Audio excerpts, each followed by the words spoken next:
saya akan mencoba telaah keilmuan ya. Jadi saya bisa bertanggung jawabkan dari sisi ilmuannya. Ini bukan ilmu nujum, ilmu sihir, ilmu gaib, ilmu dukun dan segala macam.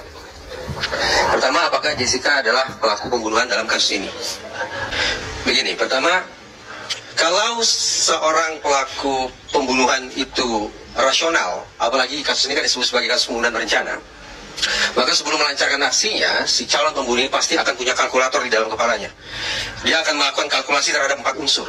Saya sebut dulu semua, tapi saya bahas sebagian saja. Pertama, yaitu targetnya. Kedua, insentifnya atau manfaat dari aksi pembunuhan itu. Yang ketiga adalah sumber daya alias alat alias instrumen kejahatannya.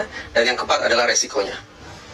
Nah, dengan kalkulasi terhadap 4 hal itu, maka si pelaku pembunuhan yang rasional ini, pelaku pembunuhan berencana ini, harus memastikan bahwa instrumen yang dia gunakan itu sebanding dengan sasaran kejahatannya.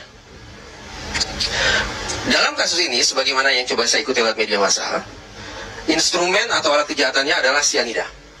Sebuah zat yang sangat berbahaya, yang saking berbahayanya sehingga di sekian banyak negara, zat ini hanya bisa dibeli via online. Kenapa via online? Karena itu berfungsi sebagai safeguard. Jadi si calon pembeli harus memasukkan identitasnya, harus memasukkan nomor anggota profesionalismenya, memberikan verifikasi sehingga kemudian bisa dicek apakah yang bersangkutan memang boleh atau tidak membeli zat ini. Tambahan lagi dengan kadar sebesar berdasarkan pemberitaan 15 gram. Kalau berdasarkan literatur saja 200 mg sudah bisa membuat orang kehilangan nyawa, apalagi 15 gram. Tadi Bapak Kuasa Hukum mengatakan 15 gram jangan-jangan bisa membunuh satu kampung. Dari instrumen kejahatan, mari kita simpulkan, sianida sebesar 15 gram adalah sebuah zat yang luar biasa, sebuah zat yang katakanlah eksklusif. Lalu kita bandingkan dengan korbannya. Siapa korbannya? Dengan segala hormat, tentu kita semua merasa berduka atas peristiwa yang menyedihkan semacam ini. Apapun penjelasannya, kita menaruh kepedihan mendalam, dan saya menaruh belasungkawa. Nyawa hanya satu. Tetapi kalau kita lihat nilai atau status sosial korban, yang salah tafsir Pak Karni, status sosial korban menurut saya adalah orang biasa. Mungkin sama seperti saya. Status sosial orang biasa dalam pengertian yang bersangkutan tidak menempati jabatan strategis tertentu, bukan orang yang menempati posisi politik tinggi, ada terlibat dalam rivalitas bisnis, atau skandal-skandal elit lainnya. Nah, mari kita bandingkan. Instrumen sianida 15 gram yang tadi saya katakan sebagai zat yang luar biasa, alias zat yang eksklusif itu, menurut saya tidak sebanding dengan status sosial korbannya. Muncul pertanyaan, dengan menggunakan zat yang sedemikian eksklusif itu, berarti rasionalitas seolah-olah tidak berjalan. Bagaimana mungkin kemudian orang yang biasa dihabisi dengan zat yang sangat luar biasa? Spekulasi saya adalah, benar ini pembunuhan berencana, sangat matang pada tahap persiapan, sangat rapi pada tahap perencanaan, tetapi kacau balau pada tahap pelaksanaan alias eksekusi di lapangan. Sehingga zat yang luar biasa, yaitu sianida sebesar 15 gram, justru menyasar orang yang berada di waktu yang salah, di tempat yang salah, dan menenggok minuman yang salah pula.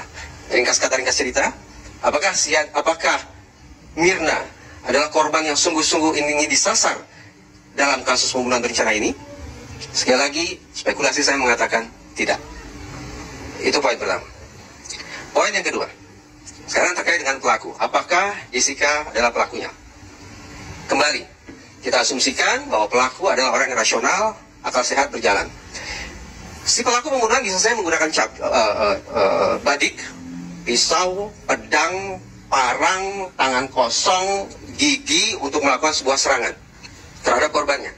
Tetapi alat-alat kejahatan yang saya sebutkan barusan mengharuskan si pelaku berhadap-hadapan dalam jarak yang sedemikian dekat dengan korbannya. Sehingga aksi pembunuhan harus dilakukan secara frontal. Karena tidak mungkin menggunakan pisau pembunuhan dari jauh, tidak mungkin.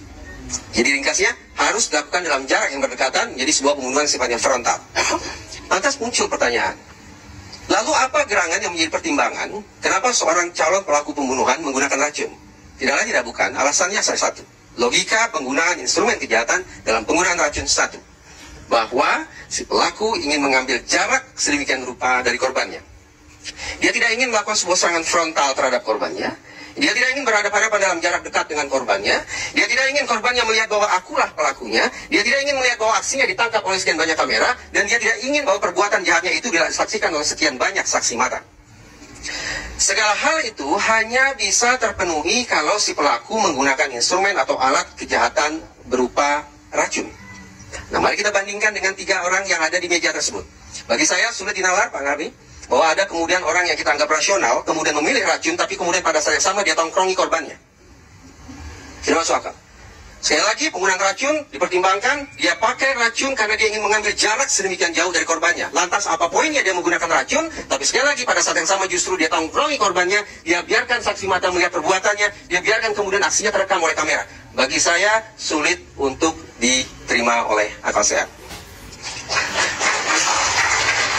Lantas, kenapa kemudian seolah-olah sorotan kita bahwa si pelaku ini tak lain tidak bukan adalah J.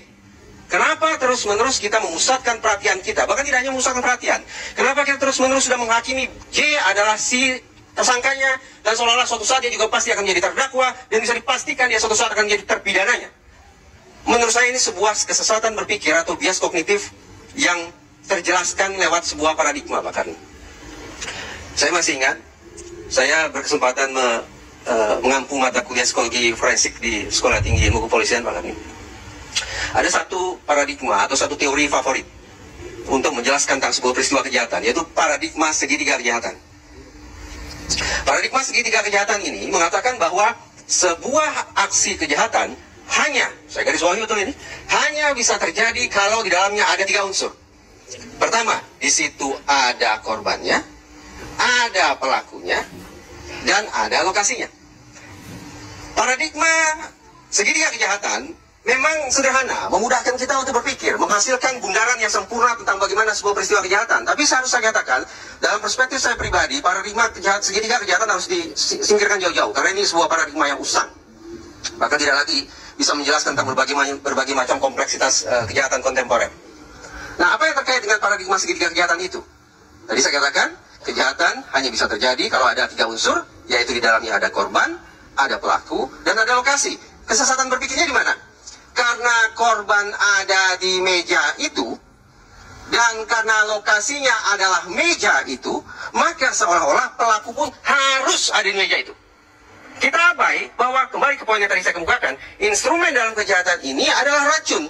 Logika penggunaan racun sebagai instrumen kejahatan adalah si pelaku ingin mengambil jarak sedemikian rupa dari korbannya.